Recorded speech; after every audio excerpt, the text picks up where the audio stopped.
Buat kamu, para cewek-cewek di luar sana, suka ngerasa terintimidasi nggak sih kalau lagi olahraga bareng sama cowok? Ini cowok bisa lari sekencang itu, ini cowok bisa ngangkat beban seberat itu di gym misalnya. Kok gue nggak bisa ya? Apa yang salah ya? Oke, kita bahas di Fit with Mel kali ini.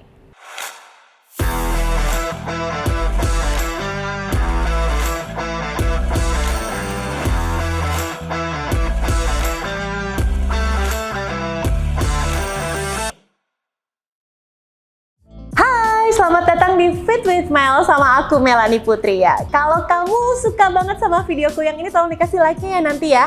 Dan jangan lupa di subscribe YouTube channel aku biar aku bisa semangat bikin videonya buat kamu terus-terusan. Oke, kita bahas nih mengenai olahraga buat cewek dan buat cowok. Kadang-kadang gini teman-teman, olahraga atau program latihan itu disamaratakan antara laki-laki dan perempuan. Ya nggak sih? Pernah nggak sih kamu ngalamin misalnya cowok nih, teman kamu lari bisa di pace 4 atau bisa di pace 5 gitu ya speednya.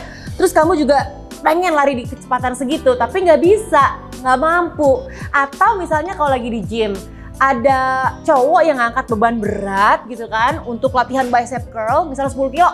Terus kamu pengen juga ngangkat 10 kilo tapi yang ada malah badannya sakit semua atau nggak sanggup buat ngangkat itu. Nah, yang ada, yang harus disadari teman-teman, kapasitas tubuh antara laki-laki dan perempuan tentu saja berbeda. Dari bentukannya aja udah beda, kemampuan fisiknya udah pasti berbeda, hormonnya aja udah beda. Banyak hal banget nih yang bisa membuat segala sesuatu dalam olahraga menjadi berbeda antara laki-laki dan perempuan. Tapi yang membedakan itu sebenarnya apa sih? Dan kenapa kita perlu mengetahui hal ini? Yuk kita bahas ya. Nah teman-teman, sadar atau tidak, rekomendasi untuk latihan fisik antara pria dan wanita itu sebenarnya relatif sama loh. Contohnya aja, rekomendasi dari WHO. Pria dan wanita disamain tuh, paling nggak 150 sampai 300 menit seminggu untuk aktivitas sedang. Atau untuk aktivitas sedang ke berat itu rekomendasinya adalah 75 sampai 150 menit per minggu. Dan kita juga disarankan untuk melakukan aktivitas angkat beban paling tidak untuk melatih 2 kelompok otot besar nih dalam 1 minggunya, 2 kali seminggu juga. Nah, padahal jelas teman-teman, dari bentukan fisik aja udah berbeda nih antara perempuan dan laki-laki. Lalu apa yang mungkin terjadi kalau misalnya perempuan memaksakan diri untuk berolahraga dengan intensitas seberat laki-laki? Oke, sudah ada risetnya yang menyatakan nih teman-teman bahwa kalau kita cewek-cewek memaksakan diri melakukan latihan dengan intensitas berat, bisa jadi dalam jangka waktu panjang kita bisa mengalami yang namanya osteoporosis. Atau dalam jangka waktu dekat kita bisa kena yang namanya amenorrhea. Karena itulah aku pengen banget nih menghimbau cewek-cewek di luar sana teman-temanku untuk mengevaluasi lagi program latihan yang kamu lagi jalanin sekarang ini. Karena kalau olahraganya nggak pas atau terlalu berat itu bisa membawa banyak banget dampak negatif untuk tubuh kita. Padahal sejatinya olahraga itu memberikan banyak banget manfaat yang positif. Mulai dari kesehatan fisik, kesehatan sosial ya kan, kita jadi punya teman baru yang banyak. Dan satu lagi, kesehatan mental juga. Secara emosional kita lebih happy, ya kan? Karena itulah harus dijaga baik-baik. Dicek lagi, dilihat lagi yang menjadi alasan dari kamu untuk berolahraga tuh apa sih? Dan bagaimana cara kamu melakukannya? Tujuan kamu mau olahraga tuh mau ngapain? Apakah cuma buat sekedar ngumpul-ngumpul sama teman? Buat sekedar sehat, menjaga kebugaran? Atau apakah ada tujuan yang lain? Nah terus gimana dong kalau misalnya mau memulai olahraga? Oke, buat cewek-cewek, kalau mau memulai olahraga supaya terhindar dari hal-hal buruk yang tidak diinginkan, yang pertama, misalnya kamu baru mulai nih, mulainya pelan-pelan aja dulu, nggak usah dipaksain.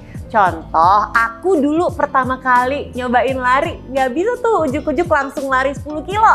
Atau larinya langsung pace 5 gitu. Wah, yang ada ambrol semua badanku.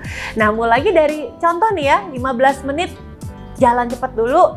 Terus ditambahin 15 menit kemudian slow jogging. Nah itu tuh yang biasanya aku lakuin kalau baru memulai.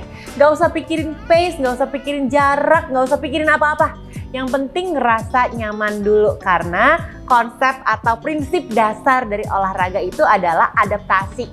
Badannya harus bisa beradaptasi terus terhadap program latihan.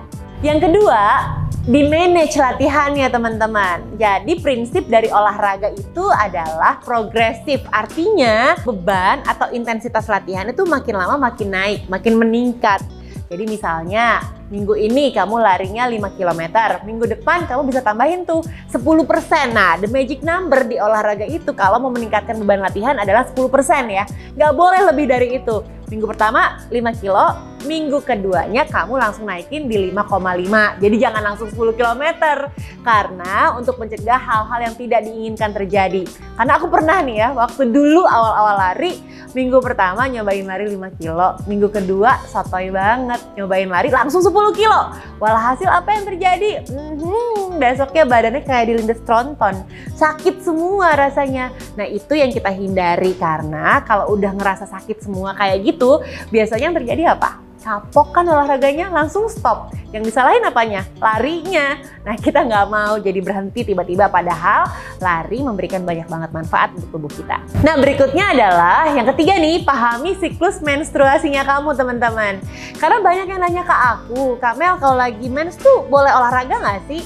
Oke, jawaban aku biasanya boleh-boleh aja, tergantung gimana nyamannya badan kamu. Karena sekali lagi teman-teman, menstruasi itu bukan penyakit.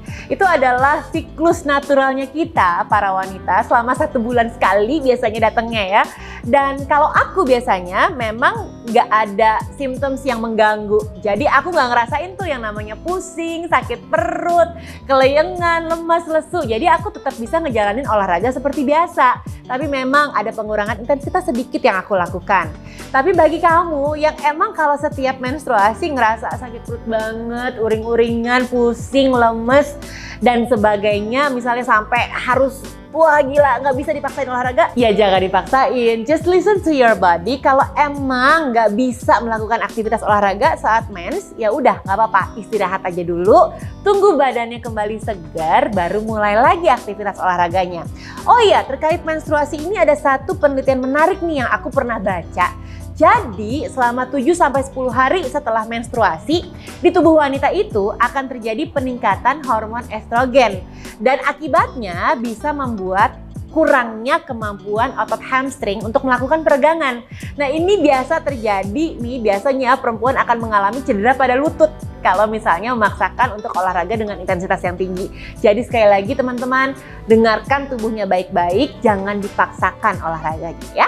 Jadi misalnya nih kalau kamu sedang datang bulan lagi menstruasi, di hari pertama dan hari kedua tuh lagi banyak-banyaknya kan biasanya kan. Nah nggak usah dipaksain olahraganya, cukup lakukan olahraga yang ringan aja. Seperti misalnya stretching, yoga, atau segala aktivitas yang sifatnya ringan yang bisa membuat kamu ngerasa comfortable. Nanti kalau misalnya udah di hari ketiga, hari keempat, kalau kamu udah merasa lebih nyaman, lebih enak badannya, boleh tuh lakukan olahraga seperti weightlifting, terus misalnya kamu mau melakukan lari, easy run, atau misalnya kalau kamu emang udah terbiasa melakukan olahraga, jenis latihan seperti plyometric sekalipun juga nggak apa-apa untuk dilakukan. Tapi ingat sekali lagi, harus diikuti dengan warming up yang pas dan juga nanti cooling down ya setelah melakukan aktivitasnya. Jadi teman-teman, cewek-cewekku tersayang, sekali lagi train smart, not hard ya. Ingat, know your limit itu bukan berarti kita lemah. Tapi kita juga harus pandai untuk menyesuaikan olahraga sesuai dengan kemampuan kita, tujuan, dan kebutuhan kita apa ya. Kalau kamu suka banget sama videoku yang ini, tolong dikasih like-nya ya dan support akunya biar aku semangat bikin videonya buat kamu terus-terusan. Di subscribe YouTube channelnya aku di Fit with Mel ini ya. Dan meanwhile, stay fit, stay healthy, and stay in love with Mel. Aku pamit dulu, bye!